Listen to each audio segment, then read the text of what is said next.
Abomination Vaults is the 28th adventure path created by Paizo for the Pathfinder role-playing game, now in its second edition.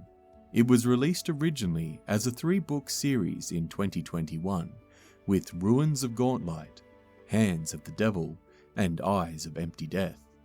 In 2022, this 3-book series was re-released as a single book simply titled Abomination Vaults, and has quickly grown to be one of the most popular beginner adventures for Pathfinder 2nd edition.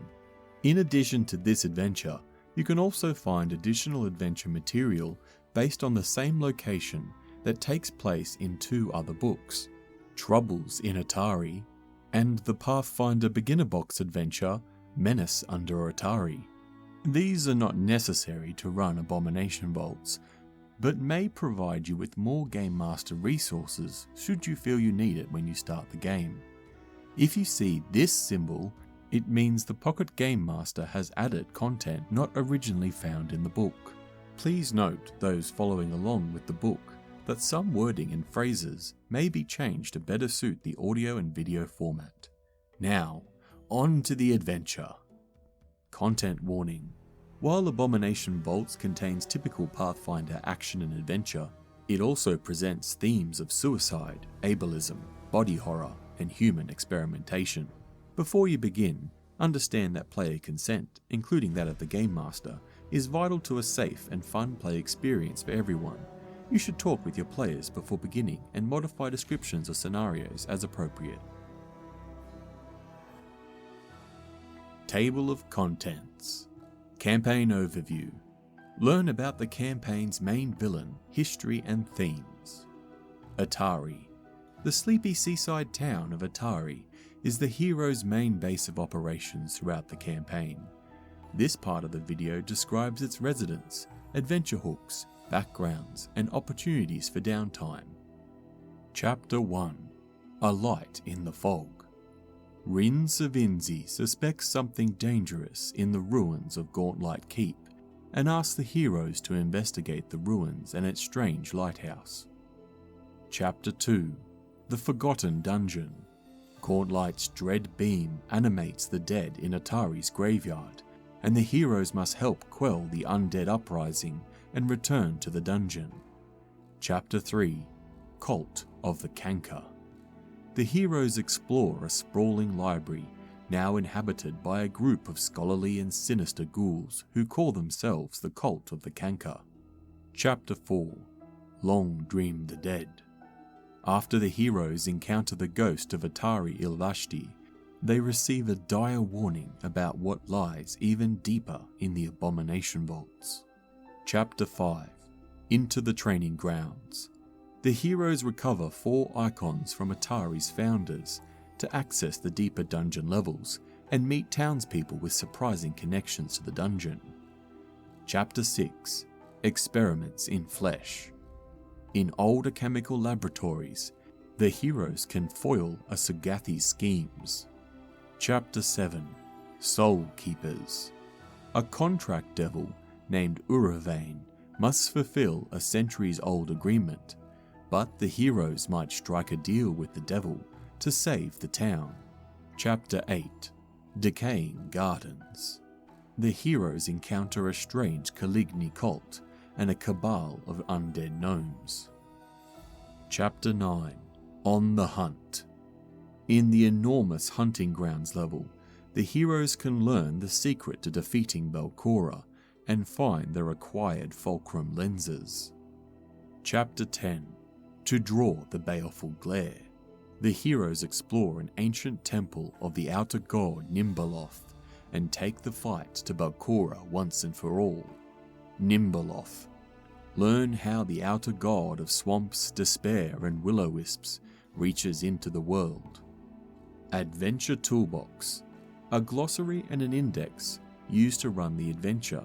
It contains player rules, archetypes, creatures, spells, magic items, and everything else needed to run the adventure. From the Beginner Box. If you started the heroes' careers with the Pathfinder Beginner Box and Adventure, Menace Under Otari, your heroes already know about Otari, and they're also already 2nd level. You don't need to make any adjustments to this adventure, as second level characters can begin it without any trouble. Don't allow them to level up to third level until they've substantially cleared the dangers of both the upper 2 dungeon levels. Campaign Overview. The ghost sorcerer Belcorra Harovex is the primary villain of the Abomination Vaults adventure path. The story behind her spiteful rage is one of exile and loss. Belcorra's history. The Harovex family tree both sprawls and surges with sorcery. The family's strongest bloodlines have an aberrant strain, which provides family prestige as well as sorceress power. Generations of the Harovexes married within the family to strengthen this lineage, and the most powerful Harovexes lived in Absalom 500 years ago. These Absalom Harovexes made secret obeisances to the outer gods for great wealth and great power. But none in the family approached the power of their youngest scion, Belcorra Harovex. Belcorra had been told every day for as long as she could remember that she was the harbinger of Nimbaloth, the empty death, and that she was her family's greatest hope for power and prosperity. The Harovexes enacted abhorrent rites in their worship, including bloody sacrifices, and the authorities eventually caught wind of their crimes. The Harovexes were finally driven out from the Isle of Kortos in 4219 AR. Forced to leave their estates and luxuries behind, Belcorra was only 6 years old at the time, but as she grew, her rage at losing her home solidified into an overwhelming hatred of Absalom and everyone in it. Most of the exiled Harovexes died in poverty, but Belcorra grew strong and proud. At 17, she interpreted visions from Nimbaloth that led her back to the Isle of Kortos to plan her revenge. Far above a subterranean shrine to Nimbaloth, called the Empty Vault, in a lonely stretch of wooded coast a few dozen miles from Absalom, Belcorra erected a magical lighthouse and called it the Gauntlight. She dug deep beneath it to reach the shrine she had seen in her visions, and while she worked, she began to plan her revenge.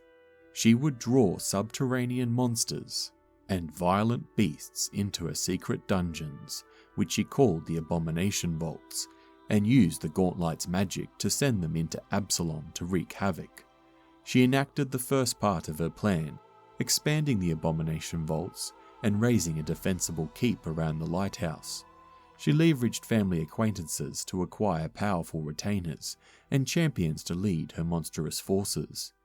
Belcorra was still stocking her Abomination Vaults with aberrations when rumours of her villainy reached Absalom. The Rosegard, a group of heroes headquartered in Absalom, set out from the city to confront and vanquish her. The Rosegard faced Belcorra within the Gauntlight Keep and killed her there.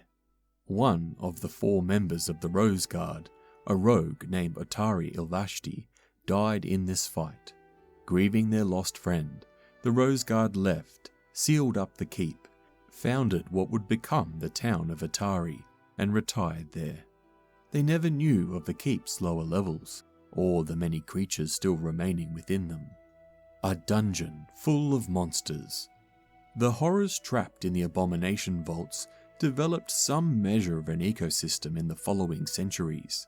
While many monsters beneath the Citadel died, others have prospered, and now several communities of Morlocks, Erdefens, ghouls, and stranger creatures call the dungeon home. Only the longest live remember any life other than the dungeons. Belcorra had bound several devils to serve her as overseers and administrators, and many of these still maintain order. Apart from these regions maintained by these devils and a drow outpost in the lowest levels, the Abomination Vaults are lawless and dangerous. The Abomination Vaults consists of 10 levels, including the ruins of the Gauntlight on the surface. They are, from top to bottom, the ruins of Gauntlight Keep, the servants' quarters, the library, Belcorra's former living chambers, the arena, the laboratories, The Prison, the Farm Caverns, the Hunting Cavern, and the Temple Level, which holds the empty vault. Each level has its own character, and the levels are progressively more dangerous the deeper the heroes venture. Belcorra's Rise. Belcorra's spirit didn't rest peacefully. Consumed by rage and empowered by Nimbleoth, she arose as a powerful ghost 500 years after her family's exile from Absalom, the event that so dramatically altered her life. Belcorra now lurks in the lowest depths of the Abomination Vaults, plotting her revenge against Absalom and the heroes who vanquished her. The Rosegard are long dead, but the town they founded remains, and the icons representing their adventuring careers now have power to penetrate Belcorra's protections. At first, no one in Otari realizes the danger Belcorra poses. Her machinations and her monsters are well out of sight, but before she moves against Absalom, she intends to use her gauntlet against Otari, the town built by the adventurers who killed her 5 centuries before. Only Otari's newest heroes can prevent Belcorra's vengeance and put her spirit to rest. Campaign Timeline. The following is a rough history of significant events that led to this adventure path. Date: Age of Darkness. The Serpent Folks construct the Empty Vault, a shrine to Nimbleoth far beneath the surface of Golarion. When Aradin raises the Starstone Isles from the inner sea, the Empty Vault ascends with it, ending up several hundred feet below the Isle of Kortos. Date unknown. The neutral drow of a subterranean city construct an outpost closer to the surface called Yildaris. These drow are unconsciously drawn to the Empty Vault, but don't know of its presence. Date 4213 AR. Belcorra Haravex is born into a wealthy Haravex family in Absalom. Unknown to anyone outside the family, the Haravexes have a strong aberrant bloodline and a familial devotion to the outer god Nimbleoth. Date 4219 AR. The Haravex family is ejected from Absalom when their secret sacrifices are discovered. They flee to Andoran, where they live in poverty. This is particularly hard on a 6-year-old Belcorra, the family's youngest scion. The Haravexes instill in Belcorra a hatred of Absalom and impress upon the child her role as Nimbleoth's chosen one. Date 4230 AR. Belcorra, the last exiled Haravex, has become a powerful sorcerer. She secretly relocates to the Isle of Kortos, where she begins work on a magical lighthouse called the Gauntlet. Situated directly above the Empty Vault, she magically opens passages through the earth to reach the shrine, and begins to collect an army of aberrations to attack Absalom. Date 4234 AR. Belcorra completes Gauntlet and begins work on its dungeons, the Abomination Vaults. She uses will-o-wisps and bound devils to enforce her will on the rapidly expanding hordes within. She meets the drow and Odefens who dwell in the area and demands their fealty in exchange for their lives. Date 4244 AR. One of Absalom's hunting lodges, a sanctioned group of adventurers, called the Rosegard, hear of Belcorra's presence and come to investigate her lighthouse. They kill her, but never learn of the existence of the expansive Abomination Vaults beneath the Gauntlet. Belcorra kills the rogue Otari Ilvashti in this battle. The victorious Rosegard construct a small port community and retire there, naming it Otari after their fallen friend. Date 4290 AR. The last Rosegard passes away, and Otari begins to fall into decline. Date 4294 AR. Otari is abandoned. Date 4300 AR. The Stonescale kobolds colonize Otari. Date 4310 AR. Yarlip seals his tribe's fate by luring ships to their doom. The Stonescale kobolds are soon thereafter defeated by adventurers. Maclani Menhemes leads the resettlement of Otari.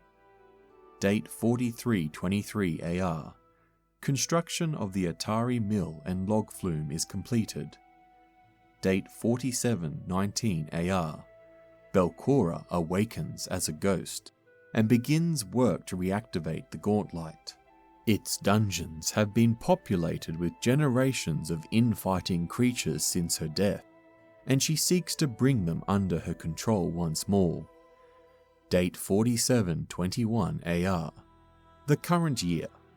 Gauntlight becomes infested with a band of Mitflits who are displaced by Morlocks pushing upwards at the urge of the Ghost Queen. Gauntlight is ready for a test to demonstrate its power. Gamemaster Advice. While each level of the Abomination Vaults is built with the assumption of a group of heroes at a particular character level, each has more than enough encounters for a party to level up. Part of the joy of a large dungeon crawl is the exploration of every nook and cranny, and a party who faces every encounter might gain enough experience points to reach a higher level well before the end of this adventure path, and that's fine. Some later encounters challenge a high level party well enough, even if the heroes have to retreat, rest and recover less often. The dungeon provides lots of freedom to explore, particularly in the middle levels. Let the players gauge whether their characters are in over their heads and retreat or flee if the situation demands it. When the heroes face harder than expected challenges for their current level, they earn more experience, and when they face easier than expected ones, they earn less. This keeps their progression on roughly the same track. That said, if you want a slower paced game, Abomination Vaults works well with a slow advancement speed as described in the Pathfinder Core rulebook on page 509. Story-based progression can be tricky for a giant dungeon crawl, since the heroes can move between levels through multiple routes. If you prefer story-based progression, rather than automatically allowing heroes to level up simply because they quickly reached a lower dungeon level, consider requiring them to complete specific milestones to level up, as detailed in the advancement track. The final 3 levels are where the story of the Abomination Vaults comes to its head. It's critical that the heroes discover the 3 fulcrum lenses in the lower levels and learn how they work, specifically how they can permanently destroy Belcorra. Yet Belcorra has more freedom to harry the heroes throughout these lower levels, and by the time the heroes face her in the empty vault, they have earned her ire. With luck, the heroes can defeat Belcorra and topple the Gauntlight. Advancement track. The Abomination Vaults adventure path is designed for 4 characters, with each dungeon level's encounter keyed to a specific character level. Level 1. The heroes begin at first level, or second level if they've played the Pathfinder Beginner Box adventure. Milestone. The heroes advance to second level, or remain at second level, after clearing out most of the Gauntlight ruins, including the lighthouse's cupola. Level 2. The heroes should be second level before the Dead Tide for Otari event. Milestone. The heroes advance to third level after defeating the Ghost Queen's Morlocks.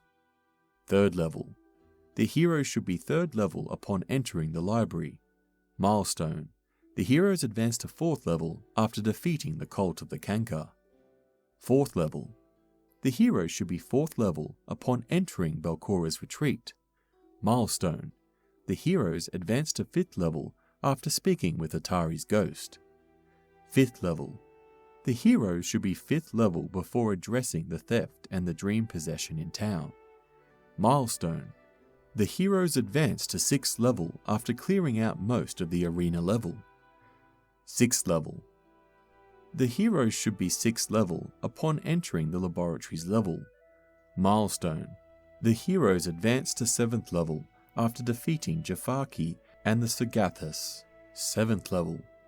The heroes should be 7th level upon entering the prison level. Milestone. The heroes advance to 8th level after dealing with Uravane. 8th level. The heroes should be 8th level upon entering the farm level. Milestone. The heroes advance to 9th level after clearing out most of the farm level. 9th level.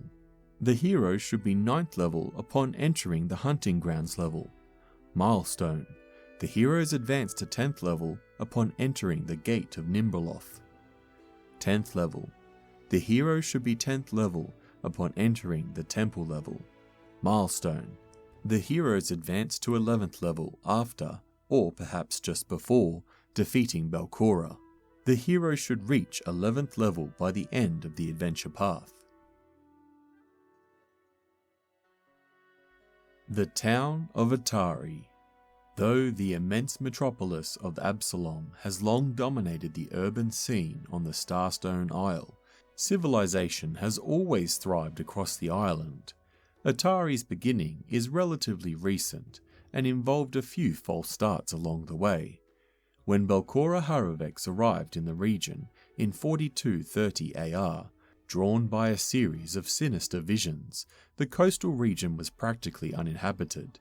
Here she built the Gauntlet, the keep surrounding the area, and the sprawling dungeon below the structure, without attracting notice. A group of adventurers known as the Rosegard eventually learned of Belcorra's villainy and slew her, but at the cost of one of their own, a rogue named Otari Ilvashti. Having lost both their friend and their taste for adventuring, the 3 surviving members of the Rosegard decided to retire. They spent much of their savings constructing several buildings and a sizable pier in a sheltered cove south of the site of their final battle. Since their lost friend's fondest dream had been to settle down in a small seaside village, they named this new village after him. For some decades, Otari prospered as a fishing village, though its population never grew beyond 100 or so. The 3 surviving Rosegard adventurers lived to a ripe old age, ultimately passing away from natural causes, an accomplishment many adventurers never achieve. With the passing of the last Rosegard, Asfina Menhemes in 4290 AR, Otari's fortune began to dwindle. Within the span of a few years, its citizens had all drifted elsewhere. Otari lay abandoned for decades before a group of kobolds called the Stonescales moved in. When the kobolds started luring in passing ships during bad weather to ambush their crews and steal their cargo, it didn't take long for new adventurers to arrive and vanquish them. While the adventurers moved on soon thereafter, their backer, Maglani Menhemes, remained behind. Maglani, Asfina's granddaughter, conceived a plan to revitalize Otari as a lumber town. It already contained dozens of buildings that only needed to be restored after all, and the Osprey River remained ideal for a mill and lumberyard. However, one setback complicated Maglani's plans. The steep slopes and cliffs surrounding Otari made transporting timber to the ocean difficult. Maglani's solution was ingenious. She constructed a wooden flume that allowed for the easy transport of lumber from the woods to her mill, and from there down an astounding loading ramp that extended from the top of a 200-foot tall cliff to the harbour below. The mill and flume made Maglani wealthy and revitalised Otari, although it made her an enemy of the Kortos Consortium, which had a stranglehold on the island's lumber industry. 2 other small lumber companies broke from the Kortos Consortium and settled in Otari as well, each paying for use of Maglani's invention. Today, Otari is a thriving settlement, the largest on the coast between Absalom and Diabel. Maglani is long dead, but her descendant, Osif, carries on the family trade and also serves as the town mayor. Unsavoury representatives of the Kortos Consortium have secretly infiltrated Otari and seek to undermine the town's security. However, a far greater threat looms over the city. Belcorra has returned and is preparing to light the baleful fires of the Gauntlet once again. Otari At A Glance. Otari is nestled in a coastal valley between 2 looming cliffs. To the west, the cliffside rises to meet a well-cared-for graveyard. To the east, a fantastic feat of engineering draws the eye. The trestle supporting a wooden loading chute extends down from the cliff top to a loading platform built into the harbour. This ingenious construction swiftly delivers lumber processed further inland at the mill to a waiting ship below.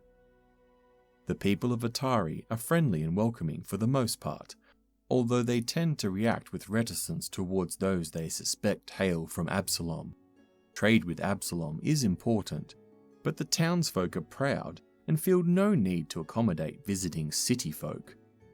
People in Otari typically subsist on fish along with vegetables from local farms, primarily potatoes, carrots and other root vegetables, but more unusual fare isn't hard to get from Absalom. Coffee is a mainstay and a favourite drink of the hard-working and early-rising residents. Exploring Otari. Significant locations in Otari are detailed here. Any unlabelled buildings and wooden homes of those inhabitants work for nearby businesses or for one of the town's 3 lumber concerns. Many significant locations end with a stat block that summarises the site's name, general function, and level for the purposes of determining any necessary values associated with it, such as the highest level task available to earn income. This stat block also notes the site's address, wares and services for sale there, such as the spellcasting services, and information about the most significant non-player character who lives or works at the establishment. The non-player character's initial attitude condition to the heroes is also listed, along with the difficulty classes most likely to be useful when interacting with the non-player character. Location support. If a hero adjusts a non-player character's attitude condition to helpful, which might require the completion of a listed task, but usually requires a successful diplomacy check to make an impression, that non-player character's location supports the party in a certain exploration and downtime activity. The specific benefits are based on the location's traits and are listed here. This support generally lasts throughout the campaign, although you might decide certain actions lose a location's support. The heroes can be supported by multiple locations in the town, so long as they make enough friends. Church. Faithful characters whose faith aligns with those of the church's non-player characters at your discretion are permitted to use the location's resources to retrain more efficiently. Retraining that would normally require a week takes only 5 days at this location. Retraining that would normally take a month takes only 3 weeks, and retraining is generally free. Checks to identify magic, treat wounds, or treat disease on site gain a +1 circumstance bonus. Discount. The location provides a 10% discount on wares. Employer. Employer. The location offers tasks up to its level to earn income with a specific skill. Garrison. Martially inclined characters can retrain more efficiently here, as per the church. Checks to gather information or treat wounds on site gain a +1 circumstance bonus. Housing.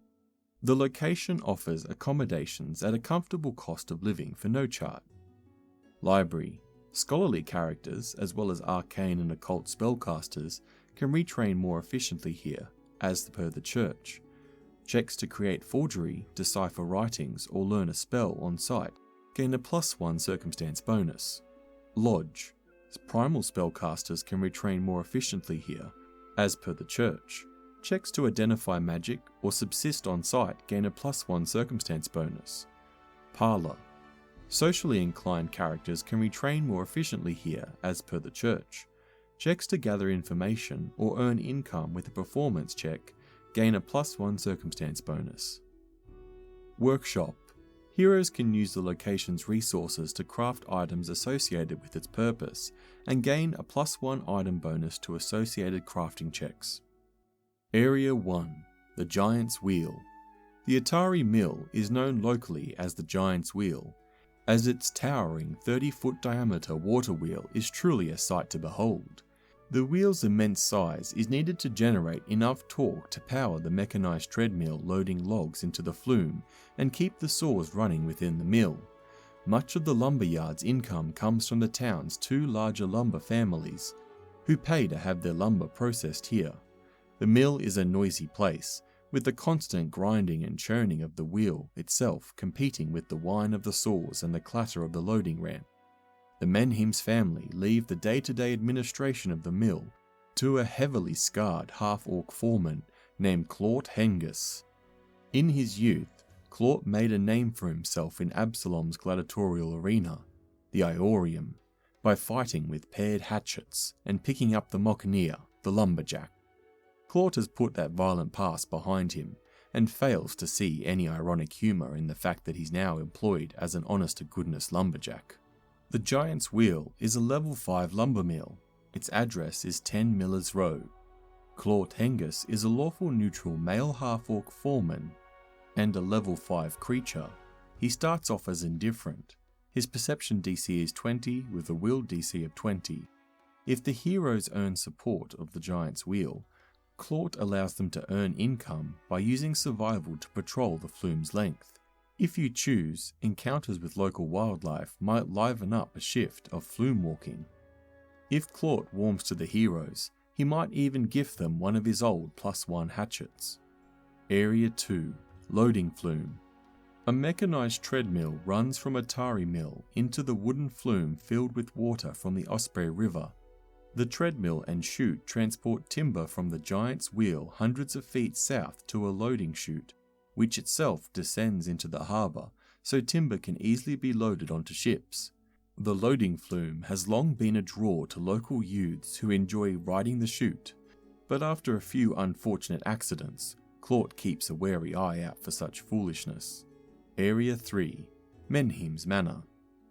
Mayor Osif Menhemes lives in a family estate with his wife Emnala, their 5 children, and a small army of servants. One of the town's oldest structures, the cross-shaped building, is a sprawling affair that's larger than the Menhemes clan needs. The entire west wing of the manor has been closed for 2 generations, while the eastern wing has been converted into a publicly accessible museum of Otari's history. Osif does his best to keep his role as businessman and politician separate, devoting the mornings to work as a public figure and the afternoon to managing his company, Otari Lumber. The heroes are likely to have much more interaction with the Menhemes family, particularly Osif's oldest daughter, Doriana, in Chapter 5. Menhemes Manor, a manor 4th level. Its address is at 10 Highside Road. Osif Menhemes, a neutral male human mayor of 4th level. He starts off as indifferent with a perception DC of 19 and a will DC of 19. If the heroes earn the Menhemes support, they can earn an income using society to tutor the family's children and prepare them to fit into Absalom's social scene. The Rosegard, an adventuring party who made their name in Absalom. The Rosegard defeated the villainous Belcorra Haravex and founded what is now the logging town of Otari. Today, the people of Otari honour them on Founders' Day, 3 Desnas. The Rosegard consist of the following heroes. Asfina Menhemes. Asfina was the party's healer. She was a cleric of Eristil, who was always more comfortable in smaller towns than big cities. Otari Ilvashti. Otari was the group's rogue, an optimist who always kept others hopeful with his charm and humour, even during their darkest hours. Vol Rajani. Vol was the party's fighter, a capable and no-nonsense swordwoman who claimed to be an exiled royalty from Nidal. Zamabdian. The group's wizard was a well-educated diviner who pursued outlandish conspiracy theories and occult lore. Area 4, Wrin's Wonders. This curio shop bears no signs, but locals know it as Wrin's Wonders, a place to marvel at whatever strange new trinkets and offerings its equally strange owner might have come across.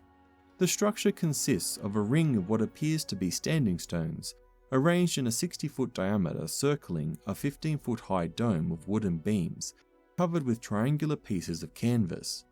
Closer inspection of the standing stones reveals that they are also made of wood frames and canvas, cleverly painted to resemble granite.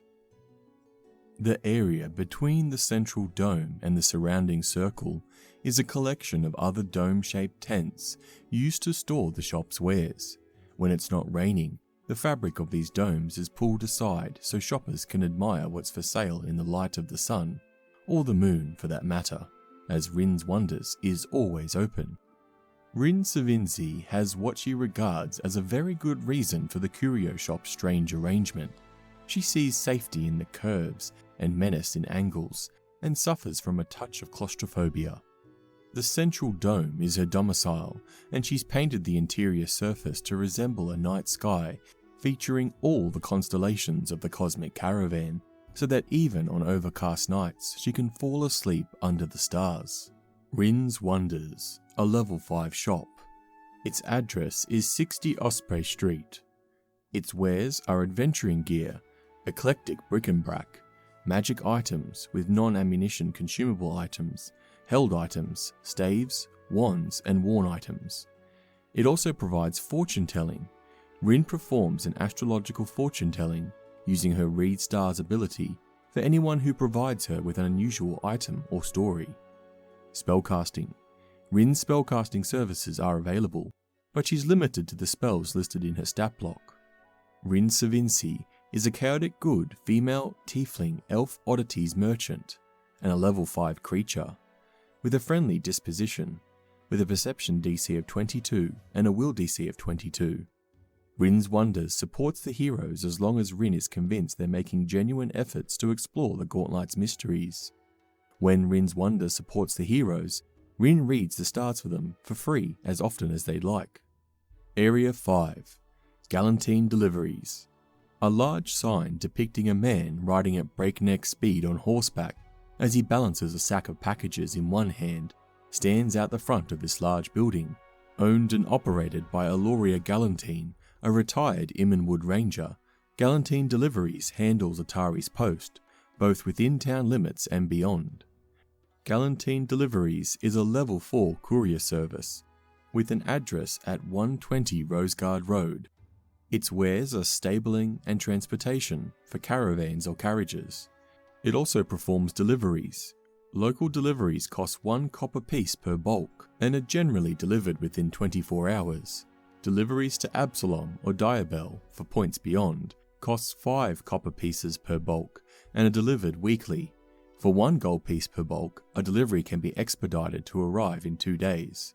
Aloria Gallentine is a lawful neutral female human ranger of 4th level, with an indifferent attitude, a perception DC of 21 and a will DC of 19. If any of the heroes earn the support of Gallentine Deliveries, they can make local deliveries, allowing them to earn an income using society. Area 6. Blades for Glades. Otari's primary smithy specialises in the construction of saws, axes and other tools used in lumber trade.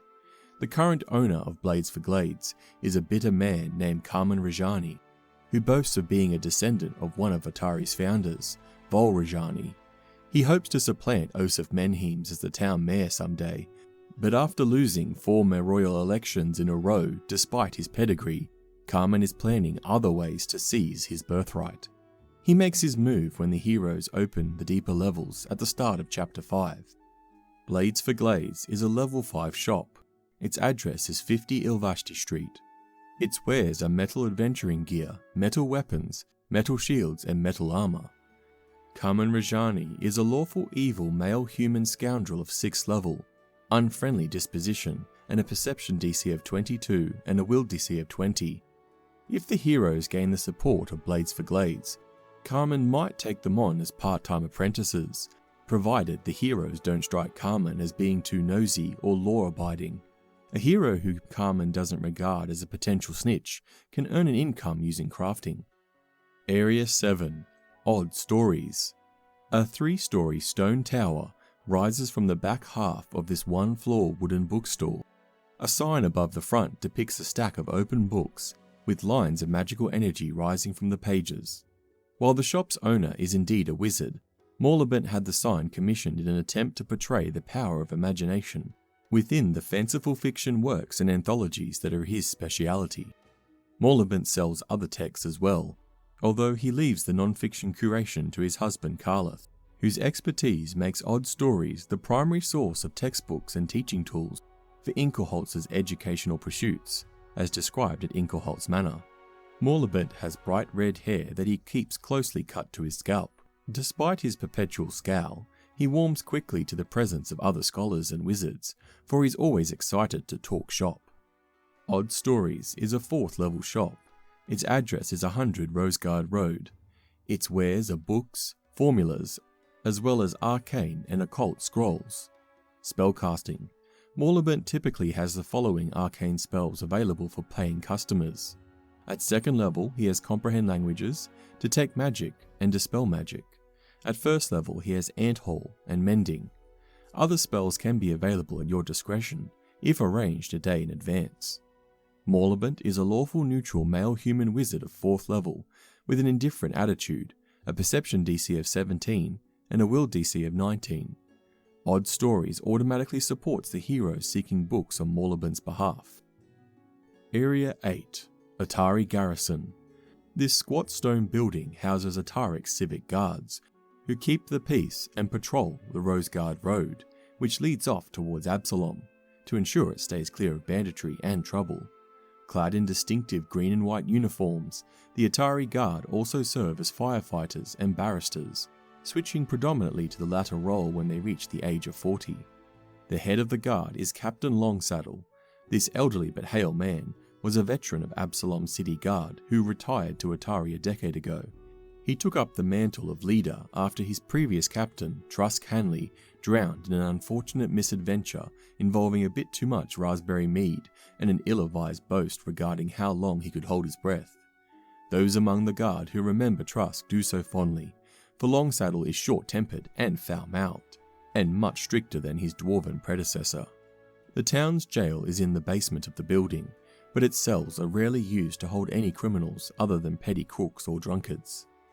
Otari Garrison is a 4th level barracks. Its address is 20 Drake Street. Its wares are armor, shields, weapons, ammunition, talismans, and runes. Lardus Longsaddle is a chaotic neutral male human fighter of 4th level. He starts off as unfriendly with a perception DC of 19 and a will DC of 21. If the heroes earn the support of the Otari Garrison, the guards express a strong need for equipment upkeep and maintenance. The heroes can earn an income using crafting. Area 9. The Farmers Guild. This building and its nearby yards provide stables, auction houses, livestock pens, butcher shops, and a guild hall for the region's farmers. Otari's Farmer Guild handles the distribution of goods from the various nearby farms and ranches, ensuring that the members are well paid for their toil, while saving them on the trouble of having to spend too much time on deliveries of goods in town. The guild hall maintains a dozen rooms that are free of charge to visiting farmers, but are available for rent to others. The current guild head is a business-minded halfling woman named Jalar Highstepper, who maintains a shrine to Eristil in the side yard. She isn't a cleric herself, and hopes someday to convince a visiting priest of Eristil to settle in Otari and take up the mantle of representing the regional farmers, despite the fact she has done an admirable job of it herself so far. The Farmers Guild is a level 2 guild hall. Its address is 70 Rosegard Road. Its wares are lodging and animals. Jala Highstepper is a neutral female halfling guild head, a level 2 character, and starts off indifferent, with a perception DC of 16 and a will DC of 16. If the Farmers Guild supports the heroes, they can work as inspectors for incoming shipments. This allows the heroes to earn an income using nature to successfully weed out foodstuffs that are rotten, infested, or otherwise not fit for public consumption. Area 10. Crow's Cask. A sign over the door to this 2-story stone building depicts a group of drunken crows perched on a leaky cask. The Crow's Cask is more than a popular tavern and brewery. It's a shrine to Caden Kaleen. Its proprietor, a Tengu alchemist named Magaloy, gives the establishment its name. If Magaloy's misspent youth aboard half a dozen pirate ships in the shackles gave her anything, it was a fondness for unusual alcohol. Now well into her twilight years, Magaloy likes tending the bar and inventing new drinks for locals and visitors to enjoy. The 2 most popular drinks currently are a spiced pumpkin run and a sour blackberry ale. Of last month's somewhat disastrous attempt to brew a goblin pepper stout, Magaloy prefers never to speak. The Crow's Cask is a level 4 tavern. Its address is 10 Shrike Street. Its wares are beverages, meals, alchemical items, potions, oils, and divine scrolls. Magaloy is a chaotic good female Tengu brewer of 4th level with a starting attitude of indifferent. Her perception DC is 21 with a will DC of 17. If Crow's Cask supports the heroes, Magaloy might hire them as taste testers, a job that's quite a bit more harrowing than one might expect. A taste tester can earn an income using fortitude saves, but on a critical failure, something they've tasted sits poorly and the hero becomes stupefied 1 for 24 hours. Area 11. Crook's Nook. Any town with a successful economy inevitably generates its own homegrown band of thieves and scoundrels, and Otari is no exception. Crook's Nook serves several purposes. It's a public bridge over the Osprey River, a tavern known for serving the best seafood in town, and a cheap place to stay for the night. Its attic serves as the guild hall for Otari's Thieves Guild, the Osprey Club, a function that's perhaps the town's worst kept secret, as evidenced by the edifice's very name. The owner of Crook's Nook is a lanky woman named Yin Yasmira. While she has never run for mayor, her influence in town remains as strong as any of that of the public elected officials. Yin Yasmira keeps her illicit operations from overly inconveniencing Otari's citizens, so Captain Longsaddle turns a blind eye. The Crook's Nook is a level 5 inn and tavern. Its address is 10 Wisp Street. Its wares are beverages, meals, lodging, illicit goods, and thieves' gear. Yin Yasmira is a chaotic neutral female human smuggler of 5th level, with an indifferent attitude, a perception DC of 22, and a will DC of 20. If the heroes return Yin Yasmira's missing employees, as described later on in Area A17, the Crook's Nook supports them as long as they keep quiet about the Osprey Club. If the Crook's Nook supports the heroes and they express an interest in illicit work, Yin Yasmira suggests minor crimes against visitors, pickpocketing, petty burglary, con games, and the like.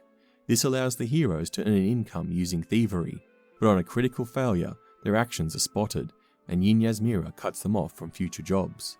Further legal woes might arise from the heroes as well at your discretion. Area 12. Otari Market. 1 part open airs farmers market and 1 part log cabin trading post, the Otari Market is a gathering place for locals and a one-stop shop for all manner of general goods. Tended by a dour humorless man named Kalino Lathanar, Otari's market is open every day from dawn till dusk, with one exception. Kalino closes the market down on every Gosrin 5th in honour of his dear departed wife, Ayla, who was murdered 30 years ago. The killer turned out to be a werewolf druid by the name of Joel Mesmin, whom Kalino believes remains at large to this day. Kalino remains bitter and fearful towards druids, particularly those who worship at the Stone Ring Pond. Otari's Market is a 2nd level shop at the address of 80 Menhemes Street. Its wares are food, adventuring gear, simple weapons and light armour. Kalino Lathanar is a neutral male human market owner of 2nd level and starts off indifferent. His perception DC is 14 and his will DC is 14. The Otari Market won't support the heroes if any of them are known or profess to be druids. The Otari Market otherwise automatically supports heroes who return Ayla's necklace to Kalino along with evidence of Joel's death, as described later on in Area D14. If the Otari's Market supports the heroes, they can stand guard over the market and earn an income using intimidation. At your discretion, a minor encounter with a cut purse or other petty crook might take place during the work shift. Area 13. Otari Fishery. Tamali Tandavale turned her back on what could have been a lucrative position as a captain among the Grey Corsairs, to retire to a safer job here in Otari, the loss of a leg during a raid on a pirate ship having convinced her that serving as a harbour warden would be a wiser decision for her longevity. The jolly and irreverent Tamali maintains a growing collection of peg legs for various occasions that she regularly swaps out. Every night from an hour before sundown to an hour before midnight, Tamali opens the fishery's ground floors to sailors, labourers and travellers for games, snacks and entertainment. The Otari Fishery is a guild hall of 3rd level, with an address at 10 Fisher Street. Its wares are beverages, meals and transportation on sailing ships. Tamali Tandavale is a neutral good female human harbour warden of 3rd level, with a friendly disposition and a perception DC of 18 and a will DC of 16. Once the heroes earn the support of the Otari Fishery, they can help keep the town's pier in repair or work aboard a fishing vessel. They can earn income using crafting, nature or sailing lore. Area 14. Ruins of the Thirsty Alpaca. The Thirsty Alpaca was one of the largest taverns in Otari. But in a recent disaster, excavations by a small band of overeager kobolds attempting to expand some of the old Stonescale warrens below the building caused the structure's dramatic collapse. Several employees and a few visitors from out of town perished in the accident, and the tavern's owner has gone missing.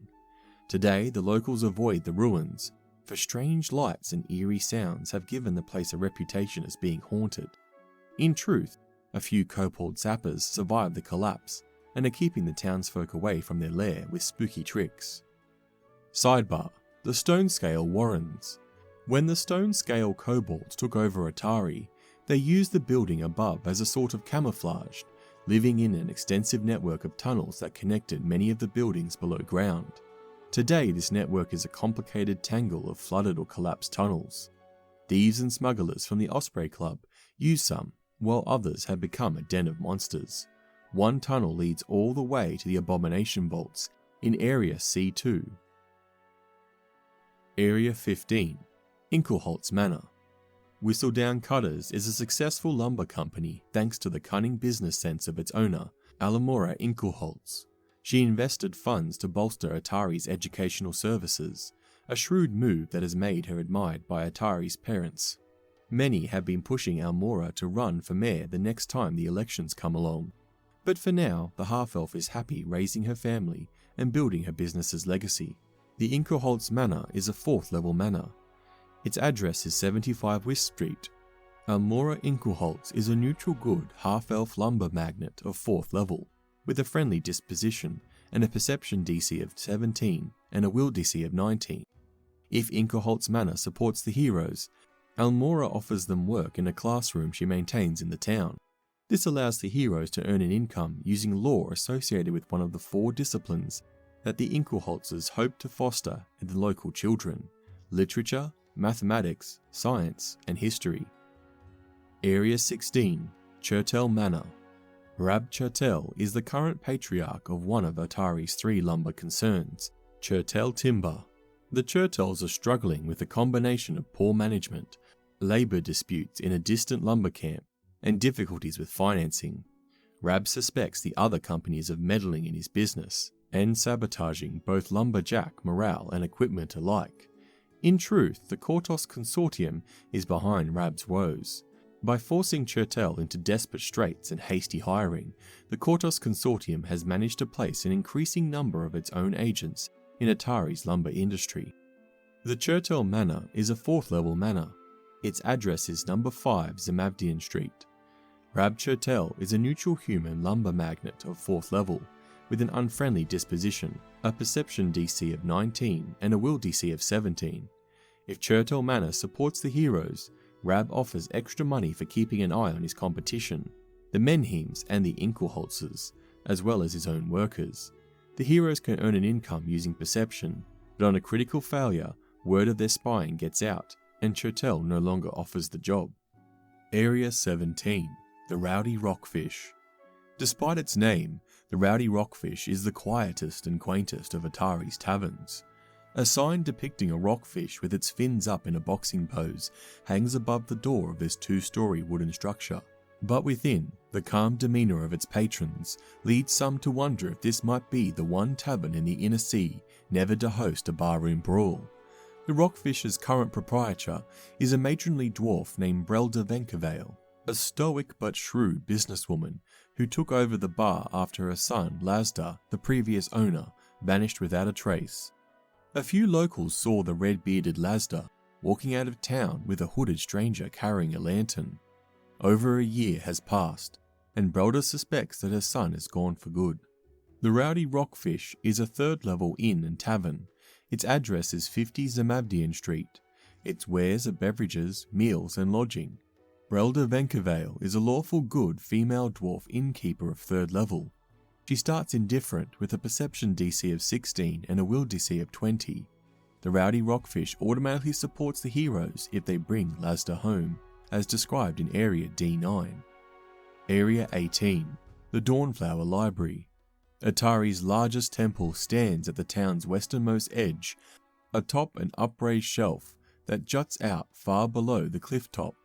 The library is constructed in the Kridaran style of a Serenrate temple, with 2 smaller minarets flanking a golden dome. The building's position allows it to catch the rays of the rising sun, which transforms the dome into a brilliantly glowing testament to the sun goddess, at least on days that aren't fogged or overcast. A dozen acolytes of various faiths attend the Dawnflower Library. Shrines to Cayden Caelin, Eristil and Gosra can be found in the western portion of the building, while the primary shrine to Sarenrae takes up the eastern portion. The rest of the building contains the stacks. The Dawnflower Library has a wide range of books ranging from fiction to history, satire to textbook, and even includes a sizable collection of mostly tasteful erotica. The current head priestess of the library is a chatty halfling named Vandi Banderdash, a devotee of Sarenrae, always eager to greet newcomers regardless of their faith or vocation. With the exception of thieves, whom she can't abide, Vandi has a strange knack for recommending literature tailored to the tastes of people she has only just met. The Dawnflower Library is a 5th level temple. Its address is 10 Dawnflower Street. Its wares are healing magic, religious items, including +1 versions of favoured weapons of Otari's most prominent religions: rapiers, longbows, tridents, and scimitars, as well as divine scrolls. Spellcasting. Divine spells are available for purchase from Vandi or her acolytes. Heal, remove disease, and restoration are always available, with other spells available at your discretion. Vandi Banderdash is a neutral good female halfling cleric of Sarenrae and a 5th level caster, with a friendly disposition and a perception DC of 20 and a will DC of 22. Area 19, the Stone Ring Pond. 24 standing stones, each exactly 12 feet high, stand sentinel around the shores of this shallow pond.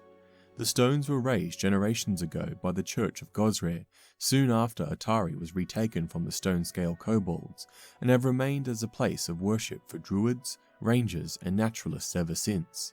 The waters of the pond are unusually reflective, but despite whispered rumours, aren't magical.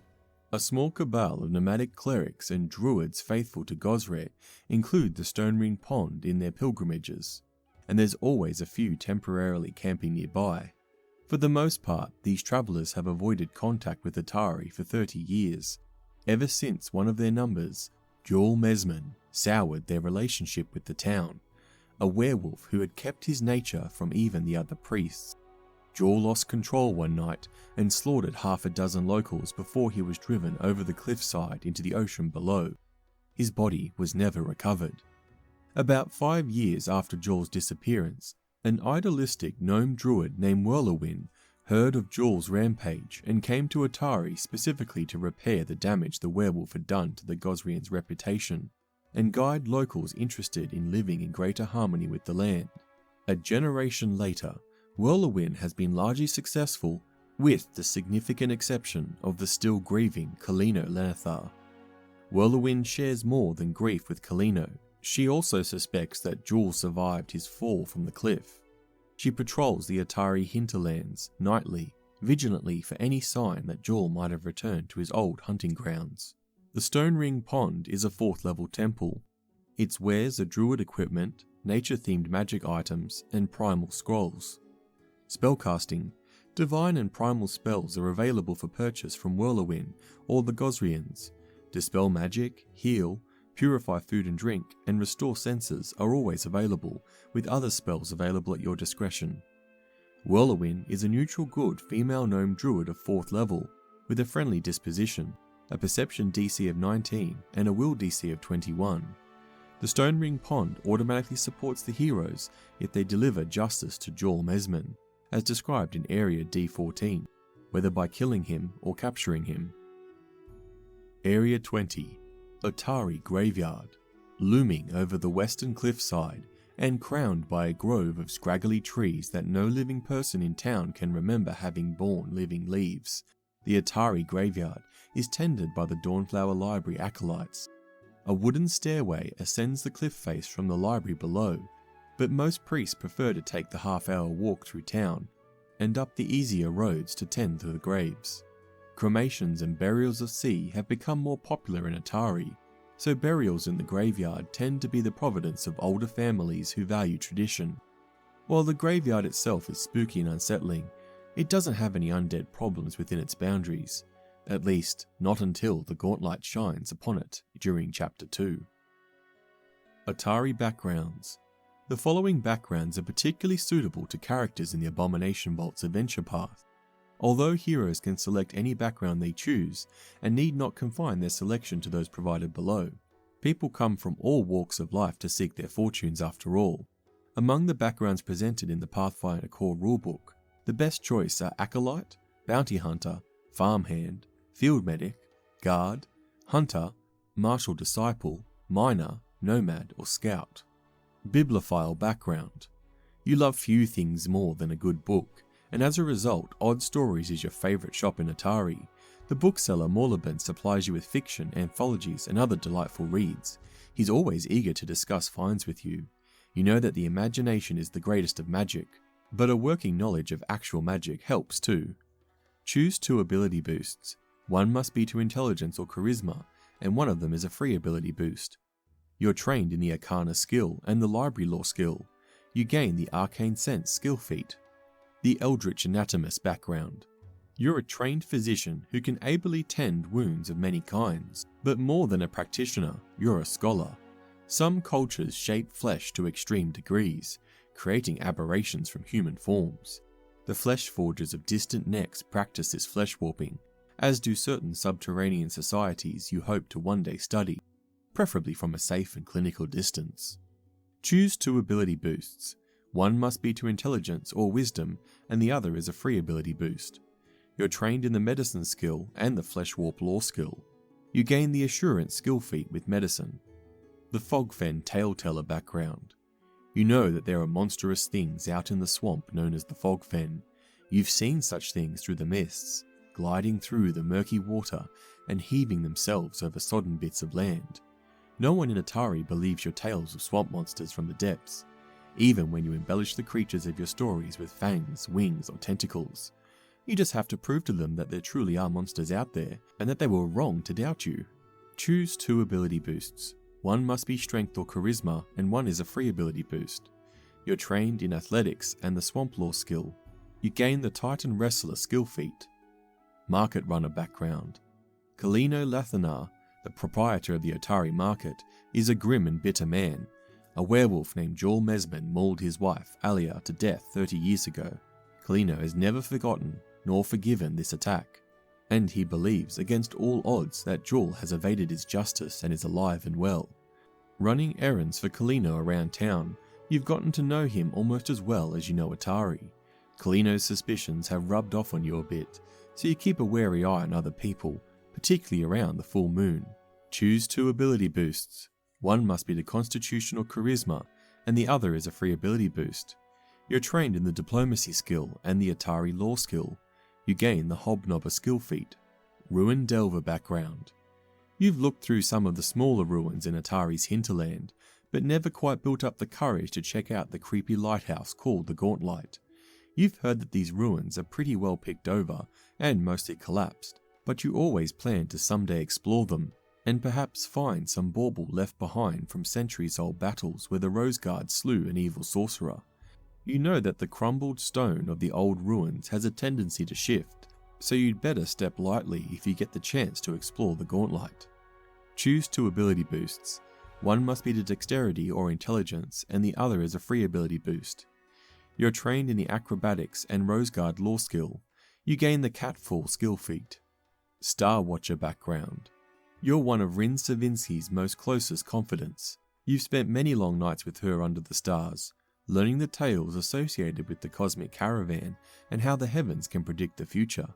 You know that Wrin has a paralyzing claustrophobia. She sees menace in angles and danger in confined spaces, which is why her shop is an all-domed canvas that opens up to the sky. If Wrin thinks there's trouble, you may be the first to offer help. Choose 2 ability boosts. One must be the Constitution or Intelligence, and one is a free ability boost. You're trained in the Occultism skill and the Astrology lore skill. You gain the Dubious Knowledge skill feat.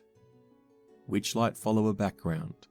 While in a dismal forest or remote swamp, you caught sight of a string of lights bobbing through the trees. You stepped forward for a closer look, and still further when the lights retreated to a few paces.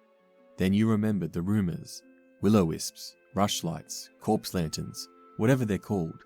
Such evil creatures lead people to their doom.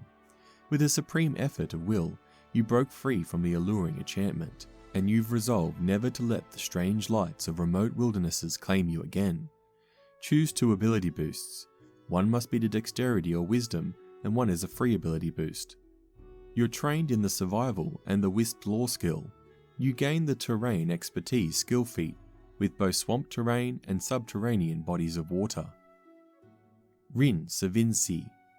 Wrin Sivinxi grew up in a small village in Glitterberg in Kiernan, but a traveller wouldn't find a hometown if they were to visit that nation today, for Glitterberg was destroyed 10 years ago by demons in the service of Tree Razor.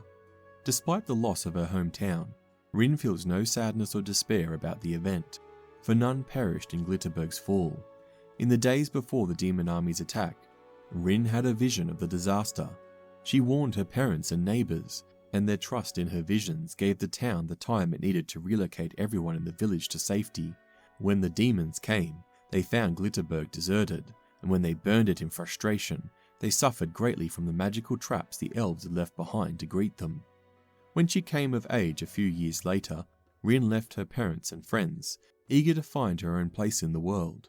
As she travelled, she trusted in her visions and her unusual faith in the pantheon of deities associated with space and time she refers to as the Cosmic Caravan, looking into the nightly stars to make decisions for tomorrow. Her knack for finding lost things and gathering strange treasures has made establishing her own curio shop an obvious choice, and it wasn't by chance that she decided to set up shop in Otari. It was simply the port she arrived at when her capacity to carry her collection finally outweighed its portability. She opened her shop, Wrin's Wonders, 4 years ago. In that time, she has become a part of the community, even if many of its citizens regard her as a good-natured eccentric. Sales of the strange and bizarre aren't brisk in the small town, but that's no matter to Wrin. She's patient and has enjoyed her time in Otari so far. One day, she hopes to make enough money to fund a trip west, for she has heard tell of an abandoned observatory in the small town of Crook Cove on Ravenel's southwestern coast that she hopes to purchase and transform into a temple devoted to the Cosmic Caravan. But for the time being, she's content to stay in Otari and sleep under the stars. Wrin's tiefling ancestry is impossible to miss, and it's something she long ago decided to embrace. Eyes devoid of pupils, small ram horns curling around her elven ears, a thin tail, and fingertips that sparkle with motes of glittering lights leave no doubt that she's touched by supernatural forces. Yet her quick smile and welcoming attitude have always helped her to secure friendships during her travels. Campaign use. Wrin's primary purpose is to motivate the hero's initial explorations and give them a focal point to gather around. The Abomination Vaults adventure path assumes that Wrin is a contact of the heroes all share in common, so when she notices a strange build-up of eerie light atop the distant gauntlet, it's natural for her to confide her fears in the heroes. As the campaign progresses, Wrin can help the heroes in other ways, such as performing astrology readings for heroes to aid them in their explorations. While she won't give her store's wares away for free, her establishment is the best place to buy and sell the odd magical treasures heroes tend to find and crave. Wrin can also introduce the heroes to wonders of the spirit world. Her tutelage unlocks the Ghost Hunter archetype, as described later on in the Adventure Toolbox portion of this video series. Despite the claustrophobia she suffers, if the heroes find themselves in over their head in the Abomination Vaults, you can have Wrin face her fears to brave the dungeon and mount a rescue. Of course, you shouldn't use Wrin in this capacity except as a last resort to keep the campaign from reaching an untimely end.